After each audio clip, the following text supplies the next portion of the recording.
بسم اللہ الرحمن الرحیم۔ ہدایت کیا ہے؟ آج اس ٹاپک پہ میں آپ سے بات کرنے جا رہی ہوں۔ وہ ہدایت سے ریلیٹڈ ہے۔ ہدایت دل کے اندھیروں میں اللہ کا نور ہے۔ ہدایت کا مطلب صرف نماز روزہ نہیں، بلکہ دل کی یہ وہ حالت ہے جو اللہ کو ہر حال میں یاد رکھے، جو گناہ کے بعد تڑپے اور نیکی کی طرف بڑھنے کو سب سے بڑی کامیابی سمجھے۔ ہدایت کوئی فلسفہ نہیں، یہ روشنی ہے جو گناہوں سے بھری زندگی کو اللہ کی رضا کے سفر میں بدل دیتی ہے، جو دل کو توبہ کے آنسو دیتی ہے اور آنکھوں کو رب کے دیدار کی تمنا بھی۔ ہدایت کا مطلب صرف دین جاننا نہیں ہوتا، بلکہ دین پہ چلنے کی تڑپ پال لینا ہے۔ یہ وہ نور ہے جو انسان کے دل، نظر اور راستے سب کو بدل دیتا ہے۔ ہدایت اللہ کا سب سے قیمتی تحفہ ہے، جو کسی کو ایک دن میں نہیں ملتی۔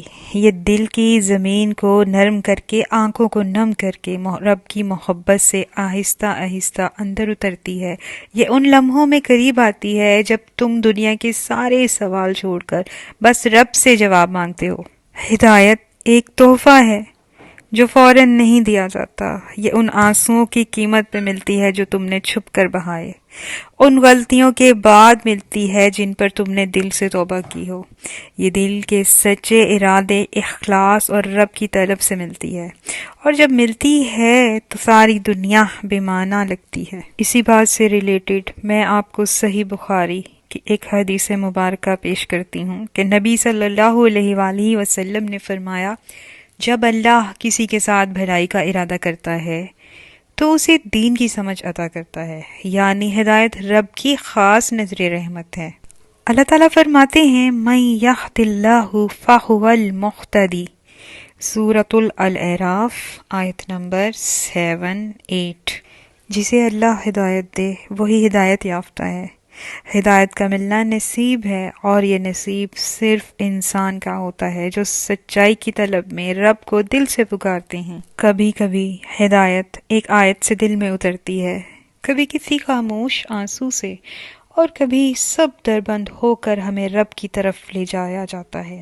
کچھ لوگ گناہوں کی تھکن سے ہدایت پاتے ہیں، کچھ کسی کی موت سے جاگتے ہیں، تو کچھ دعا کرتے کرتے بدل جاتے ہیں۔ اگر دل رب کو چاہنے لگے تو ہدایت ایک لمحے میں بھی اتر سکتی ہے۔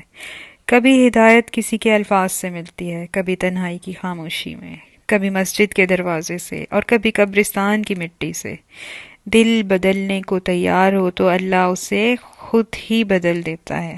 دنیا تو بس چند لمحوں کی ہے جہاں سب کچھ پیچھے رہ جانا ہے، مال، رشتے، خواب، لیکن ہدایت وہ واحد روشنی ہے جو قبر کے اندھیرے میں بھی ساتھ رہے گی، اور قیامت کی تپش میں یہ سایہ بن کر کھڑی ہو جائے گی۔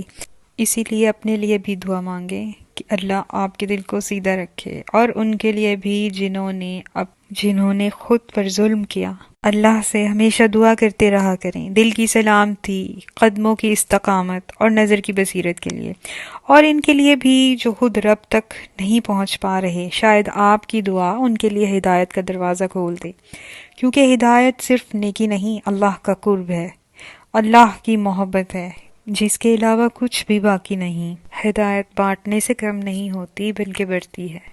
اللہ سبحانہ تعالیٰ ہمیں اس راستے پہ چلنے کی ہدایت عطا فرمائے جس پہ اللہ نے انعامات رکھے ہیں۔ آمین ثم آمین، وآخر دعوانا ان الحمد للہ رب العالمین۔